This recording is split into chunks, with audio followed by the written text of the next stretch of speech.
Салик сода маркасы бул жөн гана даам эмес. Бул ар бир күнгө камкордук, табигый ингредиенттер жана халал стандарттарына толук шайкештик.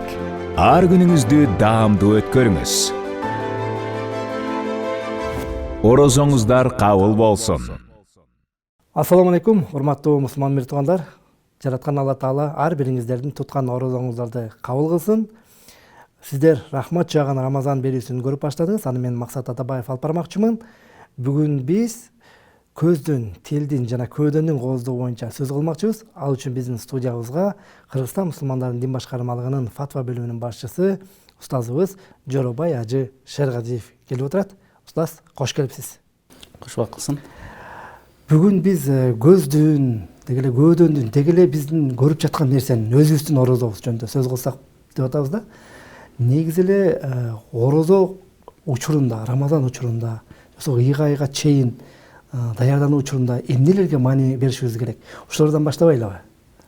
Бисмиллахир-рахманир-рахим. Алхамдулилlah. Вассалату вассаламу аля расулилlah. Жараткан Аллах субханаху ва таалага чексиз мактоолор болсун.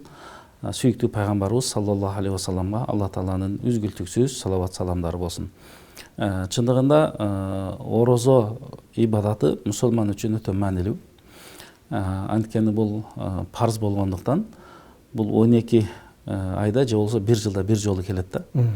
Мына ошондуктан сахабалар орозолорду кармап күтүп алып, анан орозолорду кармап узатып койчу экен да. Мына ушул ибадатка аябай бекем болгондуктан. Ошондуктан биз эң негизгиси Алла Таала Куранда айтат: "Я юхаллазина аману кутиба алейкумус сиям кама кутиба алаллазина мин кабликум лааллакум таттакун."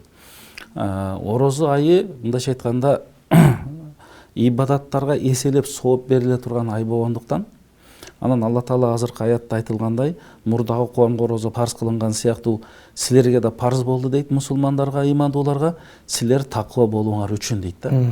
Орозонун негизги максатын айтып коюп атат аят деле. Силер таква болууңар үчүн, мындайча айтканда, арамдан алыс болууңар үчүн.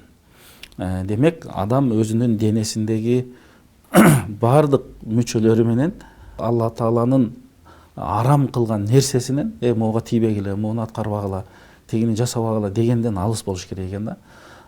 Мына ошондон алымдарыбыз айтат, баягы бардык жакшылыктын башаты бул таквалык болгондуктан, биз мына ошол орозодон ошо таквалык сыпат менен, таквалык менен өзүбүздү кооздоо менен чыкканга аракет кылышыбыз керек дагы.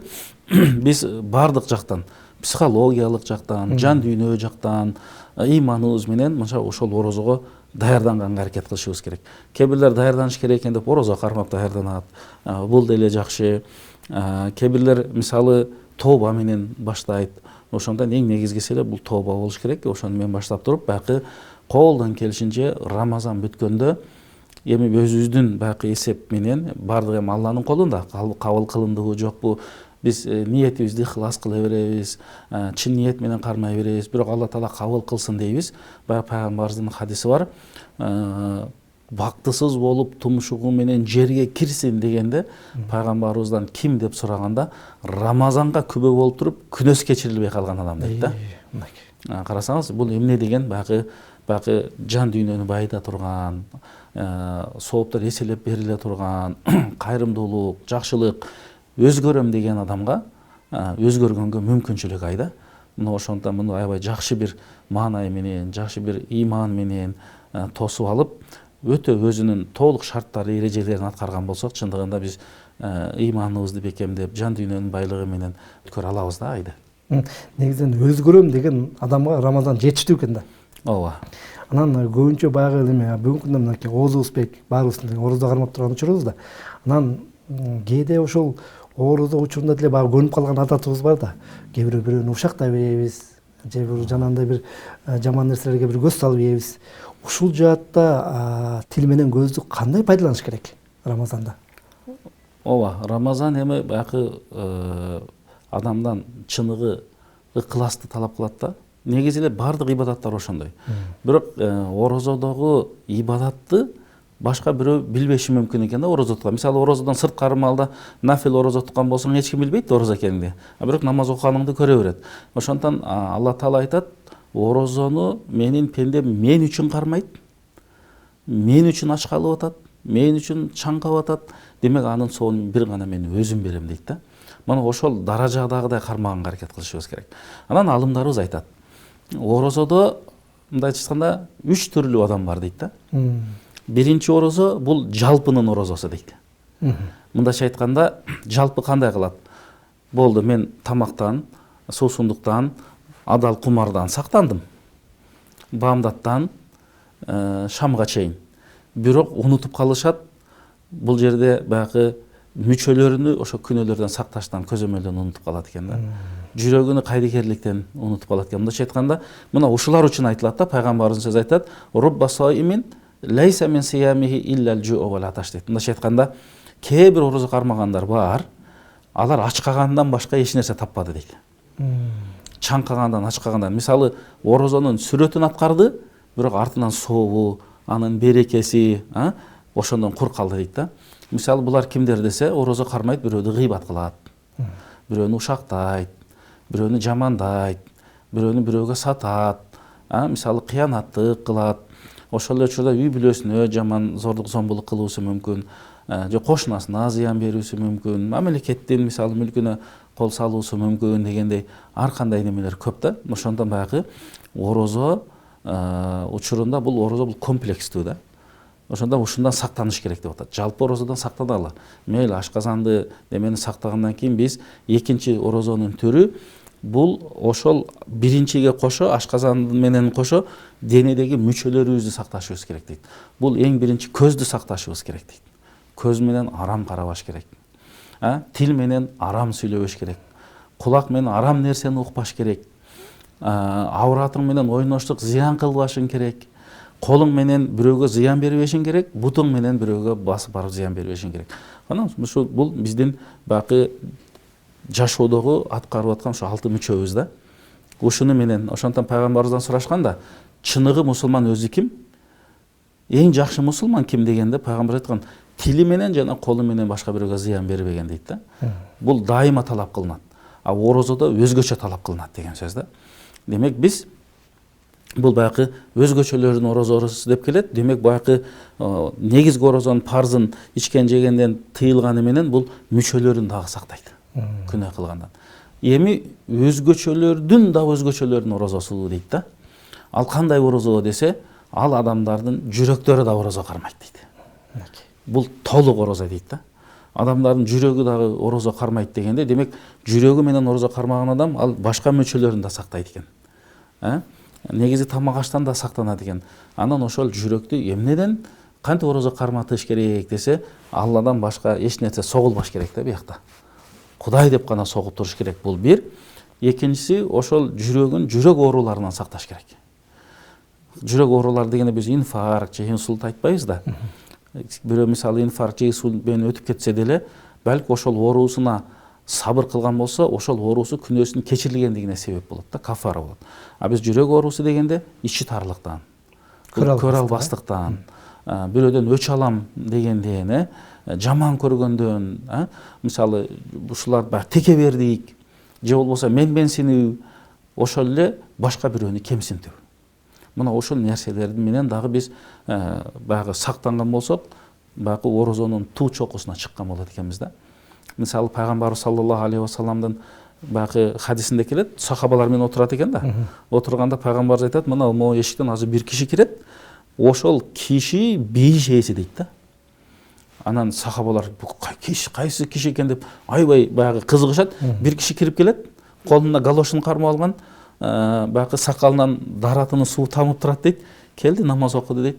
Ушул окуя 3 күн кайталанды дейт да. Пайгамбарыбыздын мечитте отурсак 3 жолу тең ошол.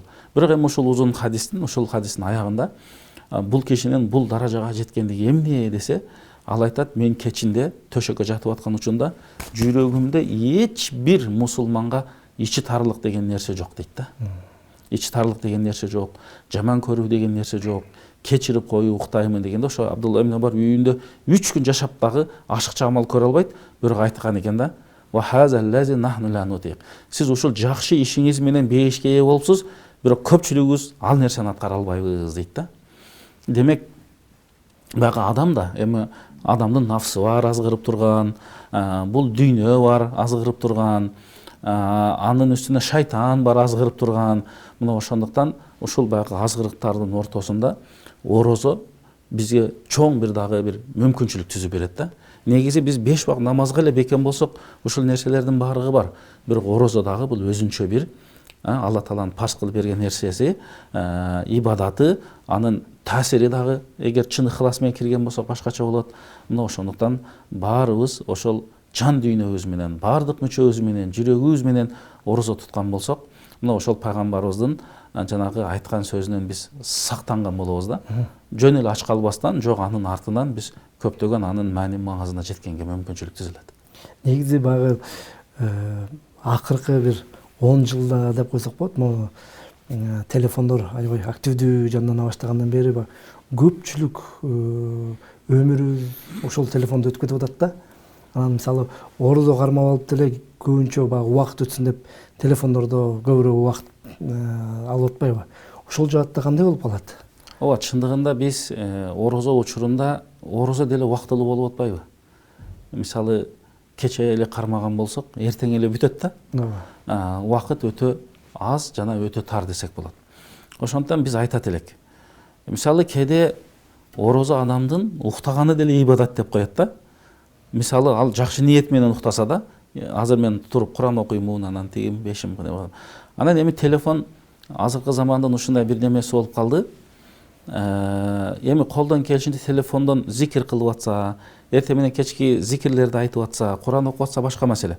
Андан жөндөн эле убакыт өткөрүү үчүн болсо, анда аны токтотуш керек болот. Себеби ал нерседен эмне нерселер чыкпайт да.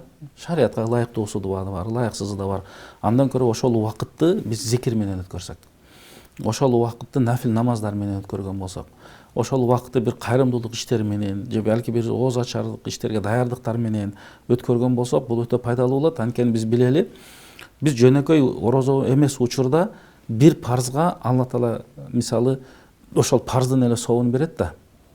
Жамаат менен окусак эми 25 эсе. Бирок орозо учурунда бир парзга Алла Таала 70 парздын сообун берип атат да. Жөнөкөй эле нафил ибадатка Алла Таала парздын сообун берип атат. Орозодон сырткары мен жөн эле 2 рекет нафил окусам, ошонун эле сообун алам. 10 эседен эми. Бирок орозо учурунда нафил окусам, Алла Таала парздын сообун берет да. Биз ушуга окшогон немелерди билишибиз керек да. Баягы орозонун берекеси эмнеде дегенде ошондо да эселеп Алла Таала соопторду берет.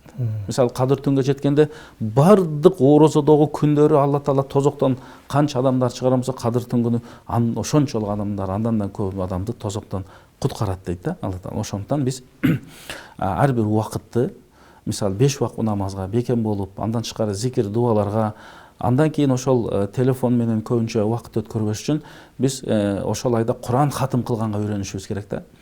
Мисалы Куран окуй алсак, күнүгө бир парадан окусак, 30 күндө Куранды хатым кылып коебуз. Мисалы Куран окуй албагандар, мен ушул орозо айы Куран окуганды үйрөнөйүн деп тамгадан баштаса деле, мисалы ошо Муалим Сани, Жазария китептерин алып Куран окуганды үйрөнөйүн деген болсо, бул деле чоң жетишкендик болуп калат да. Орозо бүткөндө Куран окуп калат. Кийинки орозого бул хатым кылганга, толук окуганга даяр болуп калат да. Демек биз мына ошол орозо айларды алдын ала жакшы бир пландарды түзүп, мен орозо айында эми орозону кармайбыз, Кудайга шүгүр, бирок моундай натыйжага жетишим керек дегендей бир план койгон болсо, бул же максат койгон болсо, бул жакшы да. Мынча Куран окуймун, мынча кайрымдуулук кылабыз, тигиге жардам берем, мынча ибадат кылам, балки каза намаздарды окуп баштаймын ушул Рамазандан, же акчасы ошол өлчөмгө жетип калса, ушулай берекелүү ай экен, мен зекетимди чыгарайын. Орозо айы өтө сонун ай, ким орозо айында умурага барса, ачылыктын сообун алгандай болот деп, балки жан дүйнөсүн байытыш үчүн, ибадатка бекем болуш үчүн умурага барып келеби, мисалы, мүмкүнчүлүккө жараша да. Ошондуктан баягы Алла субханала таала бизге мүмкүнчүлүк берип турган учурда биз ушул жакшы иштерди аткарып калышыбыз керек. Себеби бизде мына фатва бөлүмүндө көптөгөн суроолор келет да, ошол суроолордун ичинен кээ бирлер айтып калат да, мен ушу күнгө чейин орозо кармай элекмин, эми кармайын деп аттым эле депчи. Ошого да сүйүнөбүз да. Анан биз жакшы насаат беребиз. Ой, кармаңыз, канча жашка чыгып, кээ бирлер 30 дейт, кээ бирлер 40 дейт, кээ бирлер дагы жаш болуп калат. Демек 40ка кирген болсо, ал жакта бир 25 жылдайы орозосуз өттү деген сөз да. бирок ошого дагы жакшы багыт берип, буга да сүйүнүшүбүз керек да. Кудай Таала ошол жашка келгенде ошондой бир мүмкүнчүлүк берип атат. Мына ошондуктан биз колдон келишинче убакытты пайдаланганга аракет кылышыбыз керек. Алла разы болсун. Мен ушул жерден аябай жакшы нерсе айттыңыз. Анан багы ошол адам багы жеке эле өзүнүн эле үйдүн ээси, атасы боло турган болсо, баягы өзүнүн эле камы көрбөсө, баягы үй бүлөсүн дагы баягы кошо камсыз кылса деген бир суроо бергим келип атат да. Мисалы, ата үй бүлөдөгү балдарына ушундай көзүңдү сакта, тилиңди сакта, же болбосо келгиле баарыбыз ушул орозону ушундай өткөрөбүз деп пландап алса, ушул жакта кандай бир кеңеш берет элеңиз? Мисалы, биздин көрөрмандар үчүнчү. Ооба, негизи бул жакшы нерсе. Негизи бул боло турган нерсе да. Өзү ар бир үйдө бул нерсе болуш керек. Орозодон алдын даярдыктар болот. Биз мисалы орозодон алдык баягы азык түлүктөрдү камсыздоо менен эмес, жан дүйнөнү даярдоо менен аракет алек болушубуз керек. Балдарды орозо карматып кичинеден. Орозо кармаганга, аны бекем болгонго, кээ бирлеринин жаштары ылайыктуу, ылайык эмес, кээ бирлер жаш болсо дагы жок, мен кармаймын деген учурлары бар.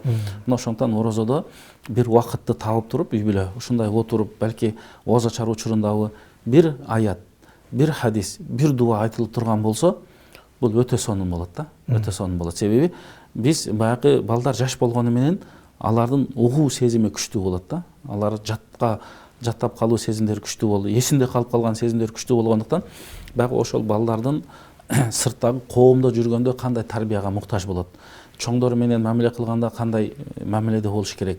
Мына ошолардын баардыгын ошо дастаркан үстүндө же балки таравих намаздан кийин келгиле 1 саат деп жыйналып алып туруп, ошол убакыттагы ушундай бир жакшы тарбиялык сабактарды улууну урматтоо, кичини ызаттоо, башкага зыян бербөө. Мисалы, азыр мына мектептерде дагы бир чоң проблема болуп атат. Бул рекетчилик деген мисалы бир бале пайда болуп атат. Мына ошолордун баардыгын баягы бул мисалы ал адамдын акысы. Адамдын акысына келген бул арам болот, анын жаман кесипети болот, анын өзүңө кайта турган зыяны болот. Бул дүйнөдө кутулсаң дагы Кудайдан кутулбайсың аркы дүйнөдөн. Демек, мына ошого окшогон жакшы немелерди берген болсок, бул дагы өзүнчө эле бир Рамазандын баягы өзгөчөлүгүнө дагы бир өзгөчөлүктү кошот да. Негизи эле баягы Рамазанда баягы толук сиз айткандай сактанып, аракет кылып, ушак айтпай, жанагындай жаман нерселерди көрбөй убактысын өткөрдү дейли. Бирок Рамазанга чейинки убакыт бар да. Ошол жака кандай даярданыш керек? Кандай бир Рамазандан бир энергияларды алып алып, анан Рамазанга чейин жетиш керек? Ал үчүн эмне кылыш керек? Ооба, бул жерде пайгамбарыбыздын сонун хадиси бар да, мына ушуга үндөй турган. Мисалы, 5 убакыт намаз, биринчи намаздан экинчи намазга чейин, жумадан жумага чейин, орозодон орозого чейин мукаффирот дейт. Ортосунда күнөөлөрдү кечирүүчү дейт да. Бирок чоң күнөөлөрдөн сактанган болсо дейт. Мындайча айтканда, Кудай Тааланын бизге берген, баягы мусулмандарга берген бул өтө чоң ниматы десек болот да. Ар бир намаздын ортосунда биздин күнөөбүздү кечирип турат, катачылыгыбызды кечирип турат. Жуманын, Рамазандын ортосунда кечирип турат. Мына ошондон баягы жана биз сөздүн башыбызда айткандай, баягы орозолор менен, ибадаттар менен сахабалар тосуп алчу экен да. Анан ошентип кайра узатып койчу экен да. Мындайча айтканда, эгер орозонун чыныгы пайдасын биз сезгенибизде, 1 ай эмес, 12 ай эле орозо болсун деген үмүттү кылмак экенбиз да. Бирок эми Алла Таала бизди жараткандан кийин өзү даанышман билүүчү, ошол айды деле бекем кармап алган болсок, бул чоң бир жетишкендикке жеткен болобуз. Ошондуктан баягы 5 убакыттын намазын бар болгону ошол биздин орозобуздун кийинки жылга чейин сакталып туруусуна бул жардам берет да. Ошондуктан баягы 5 убакыт намазга эле бекем болсок, адам өзүн көзөмөлдөйт.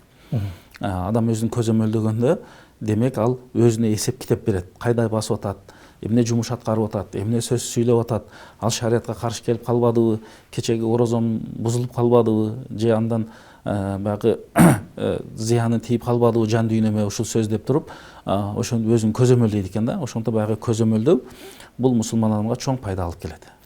Негизинен баягы сиз аябай сөздү жакшы айтып кеттиңиз. Мисалы, орозодон орозого чейин өзүнүн ибадаты аркылуу бекем кармап, сактанып өзүнчө. Анан бирок кээде биз азыр социалдык тармактарды карасак деле, ошол орозо кармаган, намаз окуган адамдарды билебиз, бирок алар ошол маалыматтын баягы жалганын билип туруп деле жанагындай калп айтып коет, ушак сүйлөп коет. Анан буларга кандай кеңеш берет элеңиз? Мисалы, кээ бир мисалы өзү адатта шариатта деле маалыматты аныктап билип тургандан жазыш керек деген түшүнүк бар го.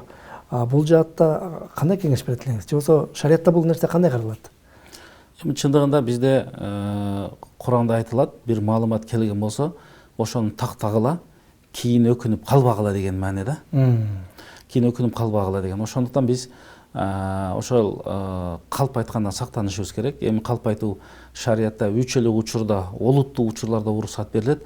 Башка учурунда баары калп деп эсептелине берет да. Анын артынан күнөөсү болот, башкалар болгон зыяны болот. Мына ошондуктан кандай гана адам болбосун, ал ошол маалыматты такташ керек. Кээде эки адамдын ортосунда мамиле ошондон бузулуп кеткен учурлар көп болот да. Себеби маалыматты тактаган эмес, же туура эмес түшүнүп алган. Анан ошонун аркасынан балки үй бүлөлөр деле ажылашып кетип атат. Эки кошуна деле урушуп кетип атат, туугандар деле урушуп кетип атат. Андай учурлар катталып атат.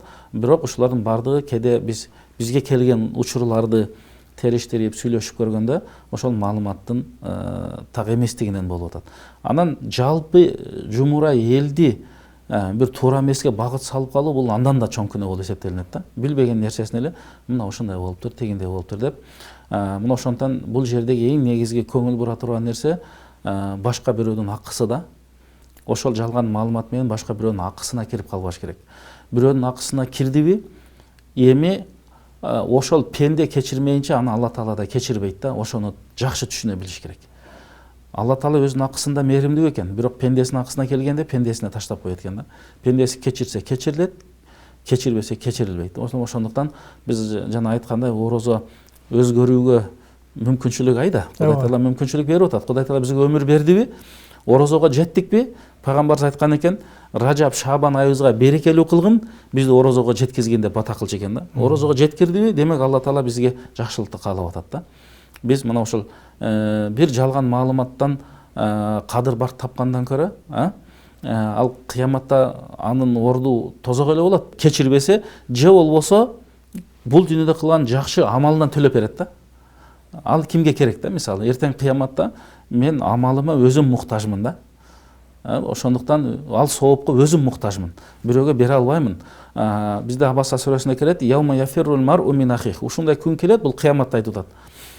Адам бир тууганынан, ата энесинен качып калат дейт да, бала чакасынан качып калат дейт да. Анан ата деле айтат экен, мен сени дүйнөдө бактым, чоңойттум, ушундай жолго салдым, эми дагы эле келесиңби дегендей кылчу, сооп өзүмө деле керек да деп. Мындайча айтканда, өзүм деген убакыт келип калат. Мына өзүм деген убакыт келгенде бул кыяматта ар бир адам өзүнүн соогуна гана муктаж болуп калат. Ошондо ата энеңе бере албаганыңды бул дүйнөдө кимди гыйбат кылган болсоң ошого бересиң да. Кимди ушактаган болсоң бир ажылыгыңды бересиң, же 10 жылдык намазыңды бересиң. Бул кимге керек?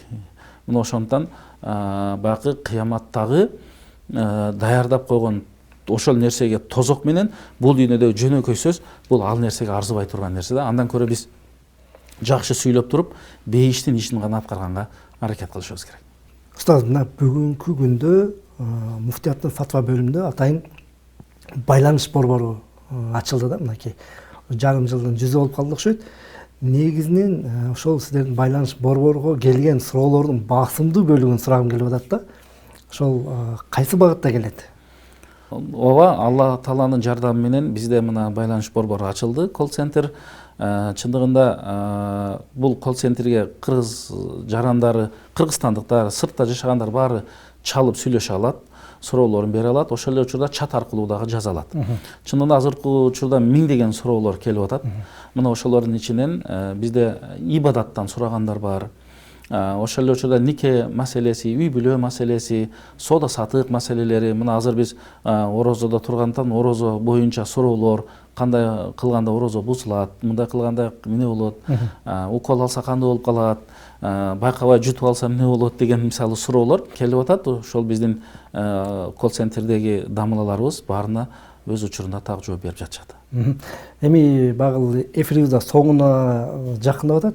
Биздин көрүүчүлөргө, замандаштарыбызга кандай бир каалоо тилек, балким насаат айтат элеңиз? Эркин микрофон берели. Ооба, Аллах субханала таала орозону бизге парз кылып бергенден кийин анын артынан чоң бир максат жатат да. Бирок ал максат бул ошол пенденин өзүнө гана пайдалуу. Мындайча айтканда эң биринчиси бул шукрул мун'им. Мындайча айтканда Аллах субханава таала бизге көптөгөн нематтарды берди да.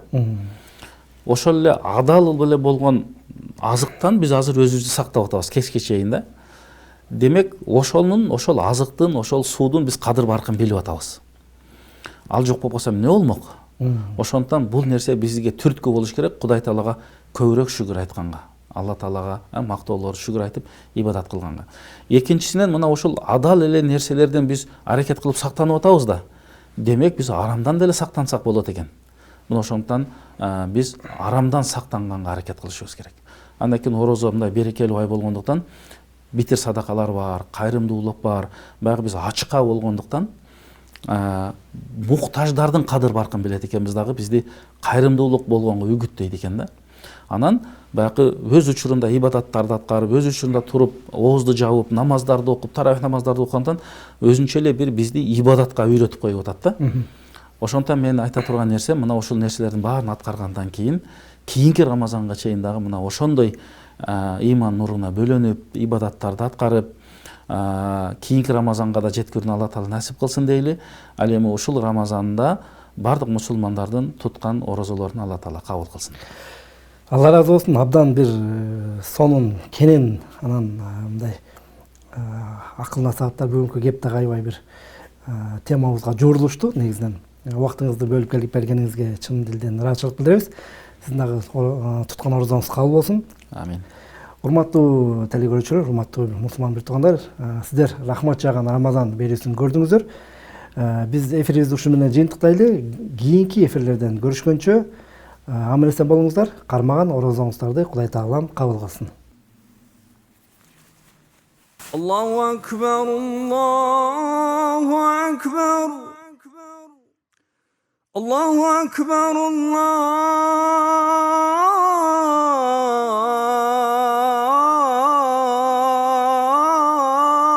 Allahu akbar. Eşhedü en la ilahe illallah. Eşhedü en la ilahe illallah.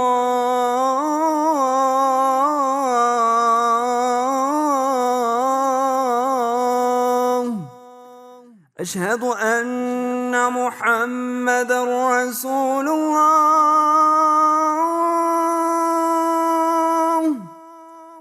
Eşhedü enne Muhammeden Resulullah.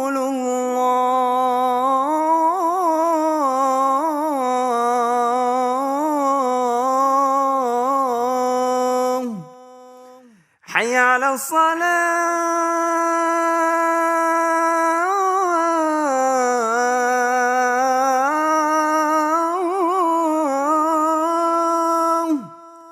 Hayya alas-salah.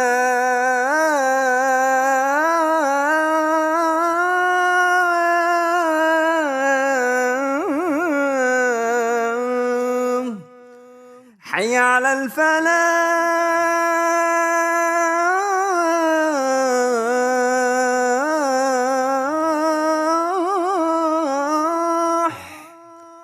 Hayya alal-falah.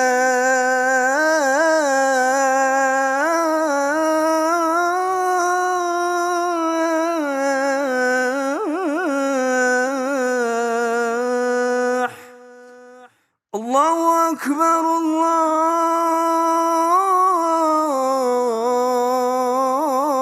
Allahu akbar. La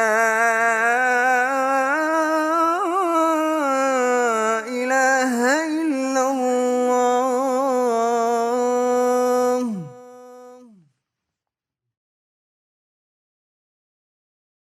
Салих накта дам чөбөлөрү.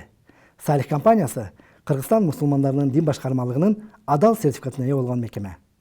Салих компаниясы элибизге адал азык тартуулайт. Рамазан айыңыздар марек, орозоңуздар кабыл болсун.